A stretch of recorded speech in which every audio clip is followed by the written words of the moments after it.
To the fundamentals of pathology. The first section that we want to cover is growth adaptations, and this is obviously the first section in chapter 1 of your text. A few basic principles before we begin.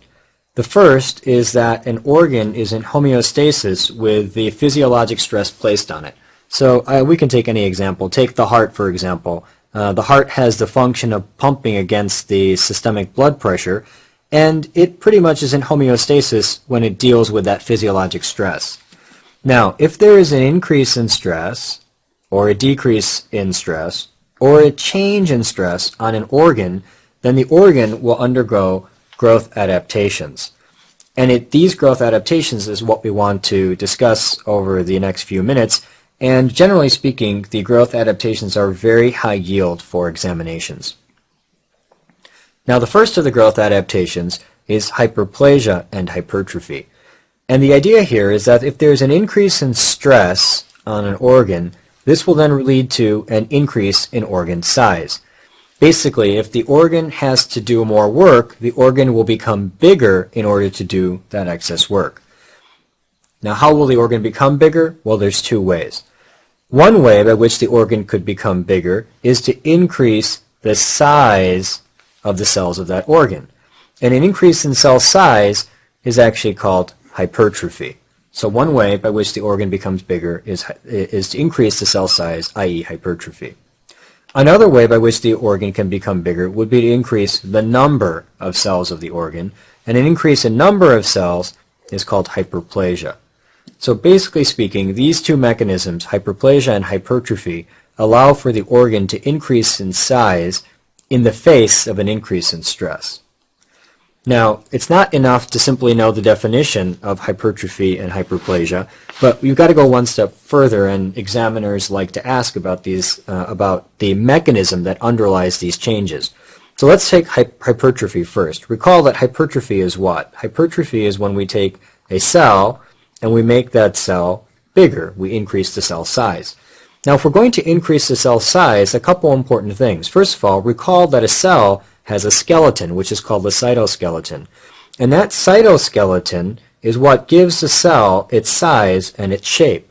If we want the cell to become bigger, we're going to have to increase the production of that cytoskeleton. And the cytoskeleton is predominantly made of protein. So one of the very important mechanisms for hypertrophy would be protein synthesis. Now, obviously, in order to produce proteins, genes are going to need to be activated. So you could put this story together by basically saying that one mechanism of hypertrophy is gene activation and protein synthesis. Another important thing that will have to occur in hypertrophy is the production of organelles. If the cell is going to go from this size to this size, then it's going to need the organelles that are necessary for cellular function. For example, mitochondria is important for cellular function, and so you will need to increase the number of mitochondria in a cell if we increase its size. So production of organelles is also an important mechanism of hypertrophy, and both of these go hand in hand. So that's why I say here in your text that hypertrophy involves gene activation, protein synthesis, and production of organelles. Now, hyperplasia, on the other hand, recall hyperplasia being an increase in cell number. So an increase in cell number is going to involve the production of new cells. And new cells will be produced from stem cells. And that's, I think, pretty straightforward to understand. Generally speaking, hyperplasia, which is an increase in the number of cells, and hypertrophy, which is an increase in the size of the cells, usually occur together. So let's take a simple example. When a woman becomes pregnant, the uterus is going to increase in size. Obviously, the uterus has to increase in size because it needs to provide space and a home for the developing fetus. Now, that uterus is going to increase in size in two ways. First, the smooth muscle of the uterus will undergo hyperplasia, i.e. there will be increased cells produced. And second, the smooth muscle of the uterus will undergo hypertrophy, so the cells will also become bigger. And generally speaking, hyperplasia and hypertrophy will actually occur together. One important exception to this general principle is permanent tissues. Now, permanent tissues, they do not have stem cells, and because they do not have stem cells, they cannot make new cells. Hence, because they can't make new cells, they won't be able to undergo hyperplasia, and so they'll undergo hypertrophy only.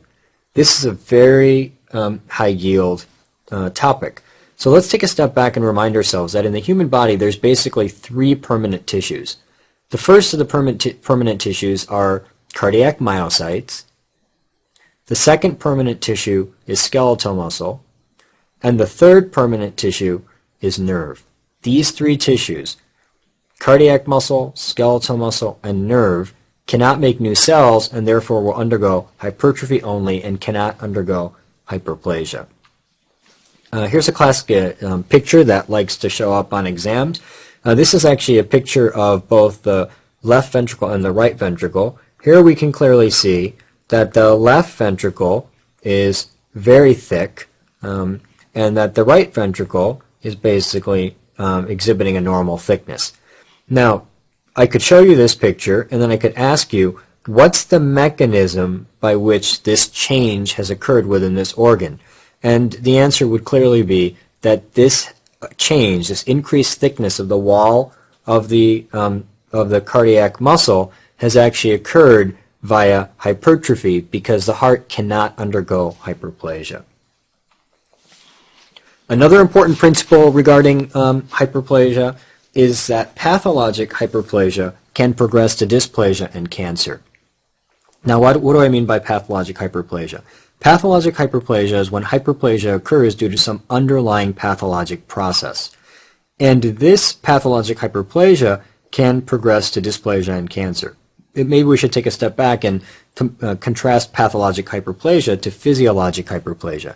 An example of physiologic hyperplasia would be pregnancy, where due to some physiology of the organism, hyperplasia occurs. And there is no increased risk for cancer with physiologic hyperplasia. However, with pathologic hyperplasia, there is an increased risk for dysplasia and cancer. Classic example, endometrial hyperplasia. You're well aware from your pathology lectures that the endometrium, or I should say from your physiology lectures, that the endometrium grows with exposure to estrogen, and it sheds, and it develops and sheds with exposure to progesterone. Now, if the endometrium is overexposed to estrogen for long periods of time, the endometrium will actually undergo endometrial hyperplasia. And this endometrial hyperplasia can eventually progress to the formation of endometrial carcinoma. And we'll talk much more about that when we do the gynae lectures later in this series.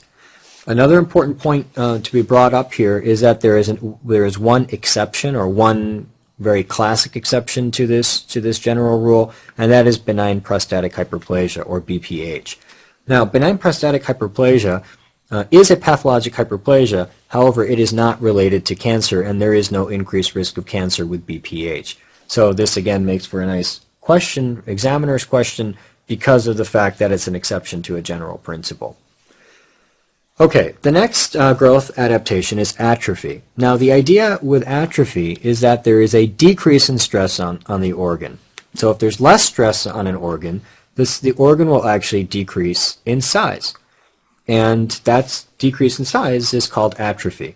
Now again, really no rocket science. If an organ is going to decrease in size, there's really only 2 ways for that to occur. Number one would be for the size of the cells that make up the organ to decrease, or number 2 would be for the number of cells within that organ to decrease. If the size of the cells decreases, the organ would decrease in size, and if the number of cells decreases, the organ would also decrease in size. Both of those happen to be called atrophy because they usually both occur together. One, again, it's not sufficient to simply know the definition of atrophy. The examiners like to go after the mechanism of atrophy, and so let's touch on that briefly. Well, remember that atrophy is going to occur in 2 ways. The first would be to decrease the number of cells. And a decrease in number of cells is going to occur via apoptosis. Apoptosis is a mechanism of cellular death that we'll discuss in more detail later on in this chapter, but it's very important to know that a decrease in cell number will actually occur via apoptosis. A decrease in cell size is going to occur by 2 primary mechanisms. The first is something called the ubiquitin proteasome degradation pathway. Now, what's the idea here? Well, recall that if you've got a cell that's this big, and you want the cell to shrink down to something that's smaller, in order for the cell to shrink, this skeleton, called the cytoskeleton, that was maintaining the size and shape of the cell, has to be broken down so that the cell can become smaller. The mechanism by which the cytoskeleton is broken down is called the ubiquitin proteasome degradation pathway. Ubiquitin is a protein, I kind of think of it as a post-it note. It's a protein that gets posted onto the intermediate filaments of the cytoskeleton, and the proteasome is a organelle present within the cell that recognizes ubiquitin tagged proteins and then trashes those proteins and destroys them. And so the ubiquitin proteasome degradation pathway is a mechanism for destroying the cytoskeleton, and it's a high yield point to be aware of. Now, at the same time, in order for the cell to shrink in size from this size to, for example, this size, you're going to end up requiring less organelles within the cell. And so some of the cellular components are going to have to be consumed, and the mechanism by which cellular components are consumed is called autophagy. And basically what happens here is that the cell consumes its own components in vacuoles. So for example, if this is the cell here, little vacuoles are created, and those vacuoles, they fuse with lysosomes, and the lysosomes contain the hydrolytic enzymes that are necessary to break down and destroy products into their simple building blocks. And so basically what will happen is that a autophagic vacuole will be formed, and the cellular components will be consumed and then destroyed by the lysosomes. So two mechanisms by which the cell size decreases. Number one, ubiquitin proteasome degradation pathway, and number two, autophagy of cellular components. The third growth adaptation, which is also relatively high yield, is metaplasia. Now, the idea here is that if the stress on an organ changes, then the organ will respond by changing its cell type. And that change in cell type is called metaplasia. Metaplasia most commonly involves surface epithelium. So let me step back and explain that for a minute. Epi means on top, and thelium means layer. And so epithelium is the cells that line body surfaces. So the entire skin is lined by epithelium, the gut is lined by epithelium, the urogenital tract is lined by epithelium. For the most part in the human body, generally speaking, keeping things very simple, there's three types of epithelium. Recall that there's squamous epithelium, which can be keratinizing or non-keratinizing, but generally speaking there's squamous epithelium. That's the first type of epithelium. The second type of epithelium is columnar epithelium. A lot of the gut, for example, is lined by columnar epithelium. And the third type of epithelium is called transitional epithelium or urothelium. And that's the epithelium that predominantly lines the urinary tract. Metaplasia, generally speaking, involves surface epithelium. And the idea behind metaplasia is that the metaplastic cells are better able to handle the new stress, so that when there's a change in stress, the metaplasia occurs because the new cells that are going to be present are better able to handle that stress. And let's maybe highlight some of this with a simple example, which is Barrett's esophagus. Now, what is Barrett's esophagus? So let's go back and remind ourselves. Now, the esophagus is lined by squamous epithelium, and recall that there is a very sharp demarcation between the esophagus and the underlying stomach. And the stomach, instead of being lined by squamous epithelium, is lined by columnar epithelium. So again, esophagus is lined by squamous epithelium, and the stomach is lined by columnar epithelium. If acid refluxes from the stomach up into the lower esophagus, then the reflux of acid into the lower esophagus results in a change in stress in that lower portion of the esophagus. And that change in stress, i.e. the presence of acid within the lower portion of the esophagus, will result in the lower portion of the esophagus going from squamous epithelium to a columnar, non-ciliated, mucinous type of epithelium. Again, it's important to know these details. Columnar, non-ciliated, mucinous type of epithelium. And the idea here is that columnar epithelium is much better suited to handle acid. And so when acid shoots up from the stomach into the lower esophagus, the cells in the lower esophagus basically change from squamous to columnar in order to better deal with the stress of acid. And this change to columnar epithelium, this metaplasia, this is called Barrett's esophagus, and it's a classic example of metaplasia. Here's a histologic image that can classically show up on exams, and so I put this here as figure 1.2 in your text. This is squamous epithelium here. This is the normal squamous epithelium of the esophagus. And this squamous epithelium should actually come all the way across the esophagus.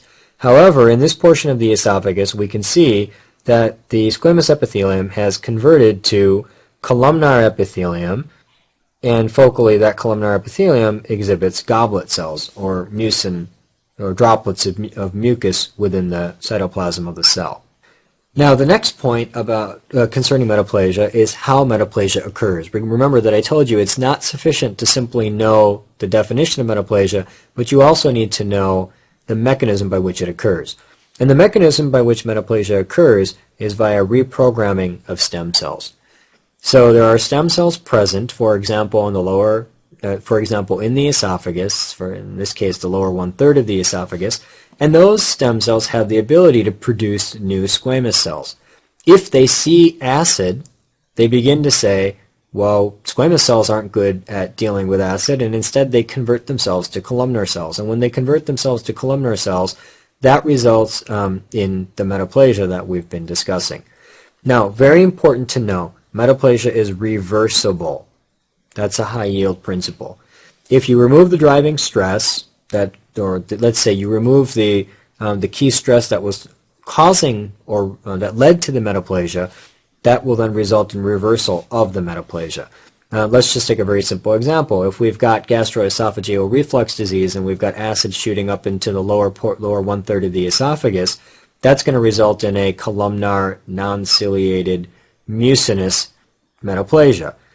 If the acid reflux is ceased, for example, via some sort of therapeutics, then decrease in acid will result in reprogramming of the stem cells back to their original squamous type, and the metaplasia will then reverse. So it's very important. I think the key take-home point from this slide is that metaplasia is reversible. Now, another important high-yield point is that metaplasia can progress to cancer. This is a very important point. And I think we all would appreciate the fact that Barrett's esophagus is a risk factor for the development of adenocarcinoma of the esophagus. And we'll talk about adenocarcinoma of the esophagus in much more detail when we cover the GI lecture. Now, one very important exception, which becomes commonly tested, is that apocrine metaplasia does not increase the risk for cancer. Okay, what's apocrine metaplasia? Apocrine metaplasia is one of the changes that's seen in association with fibrocystic change of the breast.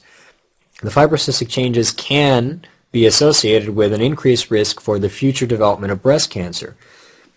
However, apocrine metaplasia does not increase the risk for future breast cancer. And that's important because although it's a metaplasia, it does not increase the risk for cancer. So please keep that in the back of your mind. Another important principle concerning metaplasia is that vitamin A deficiency can result in metaplasia. Before you can understand this, we need to go take a step back and maybe stick a couple other high-yield points in here. Let's start with vitamin A deficiency. So when you think about vitamin A deficiency, the very first sort of thing that comes to mind is night blindness. And I think that we're all familiar with the fact that if someone is vitamin A deficient, there's an increased risk for night blindness. Another important feature of vitamin A deficiency to bear in mind is that patients who are vitamin A deficient, they can become deficient in their immune system as well. And vitamin A is necessary for proper maturation of the cells of the immune system. A classic example, maybe you recall this, when patients get a 15-17 translocation, they develop a disease that's very high yield, which is called acute promyelocytic leukemia. Now let's go back and remind ourselves, the 15-17 translocation involves the vitamin A receptor, retinoic acid receptor, in fact. And so when that 15-17 translocation occurs, it disrupts the vitamin A receptor, and that disruption of vitamin A receptor causes the cells to remain trapped in the blast state, and therefore they accumulate, resulting in a promyelocytic leukemia. And if you want to dig a little deeper, you can remind yourselves that from pharmacology, the treatment of one of the treatments for PML, or promyelocytic leukemia, is ATRA. ATRA is also known as all-trans-retinoic acid, and it's a derivative of vitamin A. So this derivative of vitamin A has the ability to bind the mutated receptor, which then allows the cells to actually mature and become neutrophils. I just go off on that tangent because it allows me to remember that vitamin A is necessary for maturation of the immune system. That's the second principle. And by the way, we'll talk about promyelocytic leukemia in much more detail when we do the leukemia lectures. The third consequence of vitamin A deficiency is that it can result in metaplasia, and that's what we want to talk about here. Now, let me just take you back a step and remind you that vitamin A is necessary for maintenance of specialized epithelia in the body. For example, the conjunctiva of the eye. The conjunctiva of the eye refers to a very, very thin, delicate membrane that covers the surface of the eye, and for the most part, we don't even appreciate that membrane.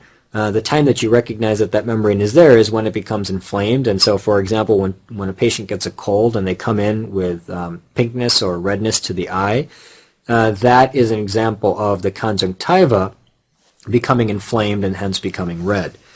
But for the most part, the conjunctiva is not visible. It's a very thin, delicate membrane that overlies the surface of the eye. The conjunctiva is actually a very highly specialized squamous epithelium. And that highly specialized squamous epithelium requires vitamin A in order for it to remain in that state. If there's a vitamin A deficiency, that can then result in metaplasia of those cells, and metaplasia of those cells that line the surface of the eye can then result in a thickening of that surface, which is called keratomalacia. I'll show you a classic picture. This is a picture of the conjunctiva of the eye. Now, normally the conjunctiva of the eye should be absolutely transparent. However, we can see here that it's become thicker. And it's become thicker because there's a vitamin A deficiency, and the vitamin A deficiency results in an inability to maintain that highly specialized surface that covers the eye. Again, this is relatively high yield. In addition, the next principle concerning metaplasia is that mesenchymal tissues can also undergo metaplasia. All right, take a step back. So what are mesenchymal tissues? Well, the mesenchymal tissues include things like bone, blood vessel, fat, cartilage. These are all mesenchymal, also known as connective tissues. Now, the mesenchymal tissue can also undergo metaplasia, and the classic example is myositis ossificans. So what happens in myositis ossificans? Well, in myositis ossificans, inflammation of the skeletal muscle results in a metaplastic production of bone within the skeletal muscle. Now, why would the skeletal muscle be inflamed? It's usually due to trauma.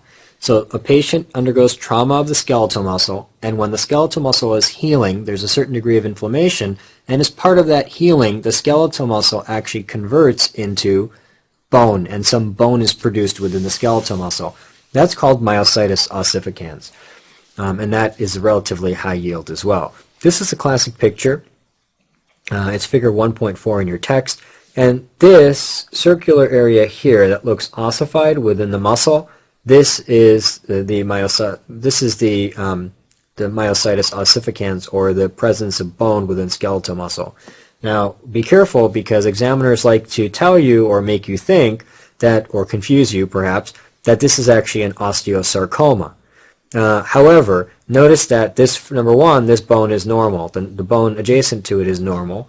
And number two, if you look very carefully, you can see that there is a distinct separation of this bony metaplasia with the actual bone next to it, highlighting that this is actually occurring within the muscle and is not growing off the bone. And osteosarcoma, which is a malignant bone tumor, would actually grow off the bone. So that's an important image to be familiar with. The next principle in growth adaptations is dysplasia. And dys means bad and plasia means growth. And the idea with dysplasia is that there is disordered cellular growth. For the most part, the term dysplasia is used to refer to a proliferation of precancerous cells. The classic example of dysplasia is CIN. We're all familiar with this in the cervix, cervical intraepithelial neoplasia. Recall that CIN can be subdivided into three types: CIN1, CIN2, and CIN3. And it's important to remember that CIN is actually dysplasia. Dysplasia usually arises from long-standing pathologic hyperplasia. What would be an example of long-standing pathologic hyperplasia? Endometrial hyperplasia, which can eventually undergo dysplasia and then become endometrial carcinoma. Dysplasia can also arise from metaplasia. What would be an example of metaplasia? Barrett's esophagus. Barrett's esophagus can become dysplastic, and the dysplasia can eventually become adenocarcinoma of the esophagus. Now, important to remember that dysplasia is reversible. I can't stress this enough. Dysplasia is reversible. If you remove the inciting stress, the dysplasia can potentially reverse. For example, if a patient has gastroesophageal reflux disease and the GERD is treated, then the dysplasia can actually reverse. If the stress persists, the dysplasia can progress to carcinoma, and carcinoma is irreversible. This is the key distinction between dysplasia and cancer. That is, dysplasia is reversible and cancer is not reversible. A couple more quote-unquote plasias that we should discuss. They're not really growth adaptations, but I threw them in here because they fit well with the discussions that we've been having. The first is aplasia. A means without, and plasia means growth. And this is a failure of growth of cell production or organ growth during embryogenesis. And the classic example is unilateral renal agenesis, where a patient fails to develop one kidney during embryogenesis. Another important entity to be familiar with is hypoplasia, or another important term, I should say, to be familiar with is hypoplasia. Hypo means low, and plasia means growth. And so in hypoplasia, there is a decrease in cell production during embryogenesis. This results in a relatively small organ. The classic example would be a streak ovary in Turner syndrome, and that's also an example of hypoplasia. All right, so that concludes this section. A lot of high yield, a lot of important things to be familiar with. Again, important to know terms, important to know mechanisms behind those terms, and important to know examples. Luckily, we're going to have many opportunities to review some of these principles as we go through the remainder of the text. So why don't you take some time to review what we've covered, and I'll see you when we get back to the next section.